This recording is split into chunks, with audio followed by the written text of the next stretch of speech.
Well, hey there folks, welcome back once again to the Hop House. It's Eddie here and it's time for another beer review. It's another virgin beer review. It's actually the last couple that I've got from my Leftfield Beer haul. Remember that? That was ages ago. Now if you're brand new to this channel, welcome along to the Hop House. We'll call that because we like hoppy beer, we like house music. If you like either of those or both, then give us one of those. Give us a like, share, subscribe to this channel. If it's your cup of tea, that sound of a helicopter going over the top is genuine.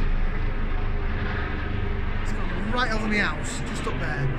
So I'm out in my beer garden. It's the end of September, and the temperature's really dropped. We're now sort of, I think summer is over. We're getting into autumnal, or autumnal, if, as my missus says. She adds an additional vowel in there just for extra effect. Do you want to see what we're going to review today? Okay, so this is from Glen Affric Brewery, courtesy of my Leftfield Beer haul, which I did back in April, was it? A long time. I'll show you what we're reviewing. So it is this. It is Yosemite Valley.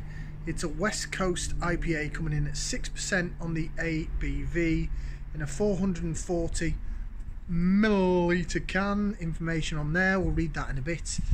Best before on this is, well, it's actually 26th of October, so it's not actually out of date. Oh, that's surprising for Leftfield Beer. Usually when you get it out of the reduced section, it is out of date. Right, let's get it out in the glass.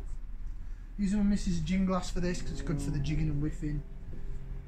Again, if you're regulars to the channel, you'll know. If you're not, red tint at the bottom of the glass, ignore that because it might look a bit cocktaily at the bottom. My other glass I've got of this shape is the Friends one, and it's got a bit of a CO2 release on the opening of the can. Sorry, got distracted there. Yeah, the other one I've got is Friends glass I got from Home Bargains, and it's got loads of black bitty bits on it, but it's on the outside of the glass. Right, so West Coast IPA. I'm only going to pour a little bit in because after going to Beer Central, I'm trying to sort of do it so there's only little bits of each can in the glass. So there's your beer in the glass. Lacer vision for those that love the lacing. So yeah, I'm recording this out in my garden. I've got my original sort of camera, forward facing camera, so this isn't going to be 4K. I've bought myself a little 4K mini camera that I took to Beer Central. I've done a couple of reviews on it, but the audio's really bad. I've downloaded the manual for it, and I've ordered a little wireless not wireless, sorry, it's a wide camera that hopefully I can stick on here, so fingers crossed. It's the same brand, it's got to work, right? But there's your beer in the glass anyway. Going back to old school on this, in me beer top in my garden that blooming birds keep shitting on. Just off camera here, we've got like a little bird stand thing that the missus did, and so all the pigeons think it's funny to climb all over my bar and just shit all over it, so I've had to wipe it down before doing these reviews. Anyway, I digress. That is the beer in the glass. A bit more lacer vision for those that love that lacing, myself included. Look at that. It definitely looks more West Coasty. It's got a darker malt bill. It looks orange in the glass. That's sort of what you want. Okay, original West Coasts weren't hazy, but everyone does hazy beer these days. Some filter and find. Keeps the head really well. That looks spectacular, and the way it sort of jigs around when you do that. Should we get some aroma? Let's put that into there. It's aroma time. We're going to give it a whiff. See what we can sniff. Ooh. Ooh. Ooh. Okay, so I'll admit it smells burnt caramel, orange. Smells quite West Coasty. Smells good. Now I took this out of my beer box and I've had it in the fridge for, I mean, I had it in the fridge for about 20 minutes or so, but it seems to be it's cooled it down to sort of the right temperature. I don't want it too cold. I don't want it freezing. I think one thing I've learnt on my journey, because the channel's going to be 2 years old in November, and I think I might do a live feed on that. I now know I can go live on YouTube. So anyway, details to follow. That'll come in next month or so. But I've learnt that maybe not having it so freezing cold, maybe having it a little bit warmer is a little bit better. That smells good. I want to get in there, bottoms up, down the hatch.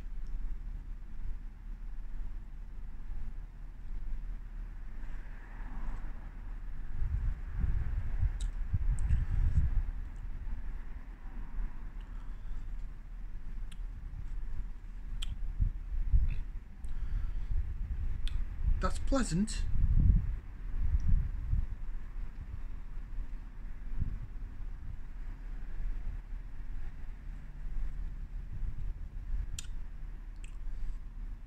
That's pleasant, but it's not wow.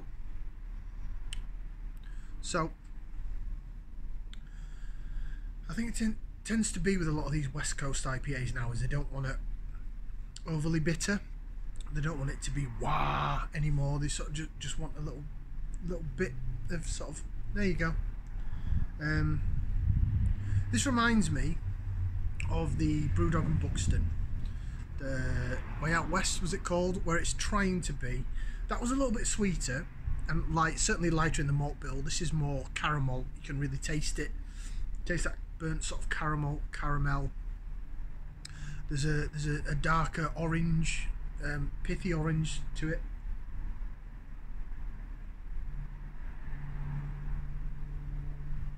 It's the malt that shines through on this beer, and it's quite nice actually. I think my evaluation of beers over the past 6 to 12 months has changed. I'm actually quite liking beers that are quite caramelty, especially in West Coast IPAs,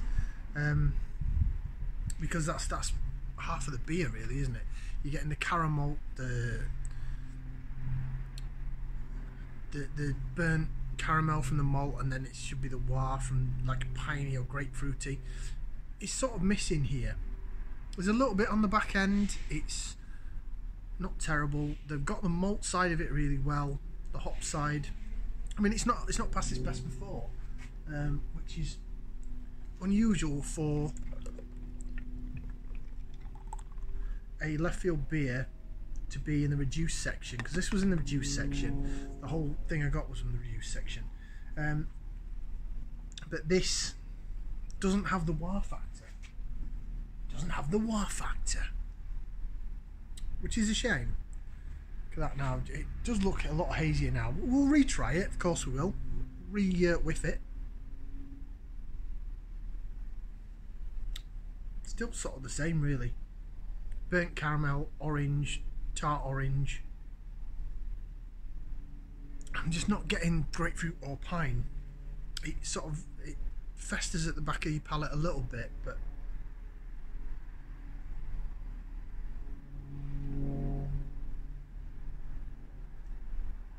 got something else going up in the sky now.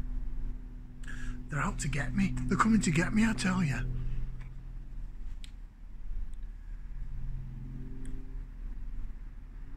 It's pleasant enough to drink. It's not horrible. It's not a sink pour.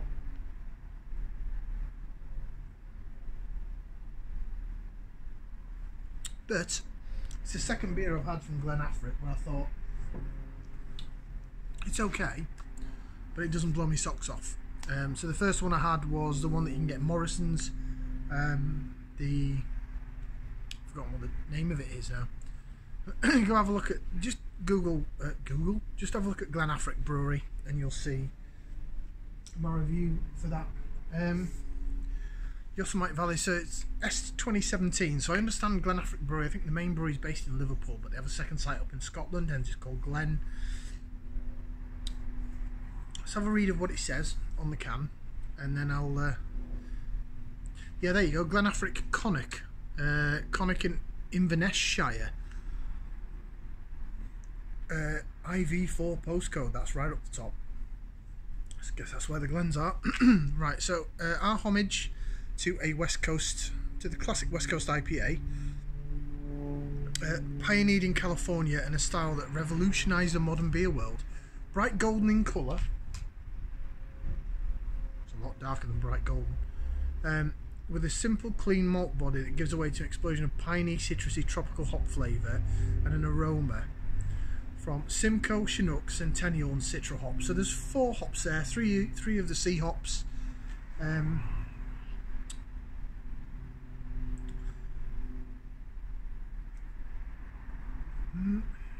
just wondering, you know, considering it says bright golden in colour, right? Now I don't know what you're going to get on camera there. That to me is like a burnt orange colour. Looks even darker on camera actually. It looks more West Coasty than a bright golden. I wouldn't say a bright golden is a West Coast colour. I'd say that was a West Coast colour. It's burnt orange, ambery, almost coppery colour. And definitely the caramel's there. The burnt caramel is there from a West Coast style.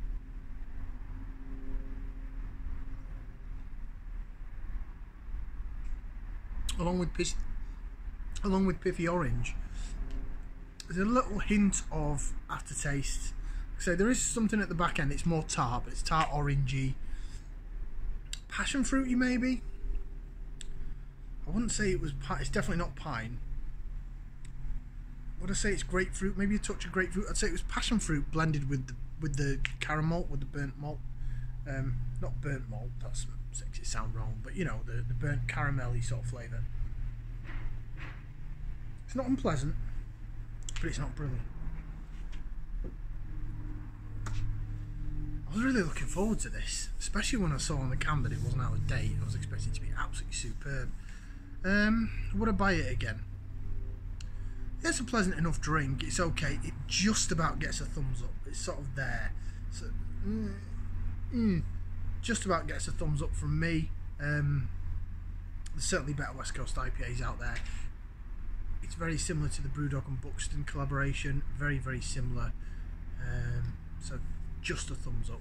Thank you very much for watching. Like, share, subscribe, and we'll see you again. Some more beer reviews right here on the Hop House. Ciao for now, people.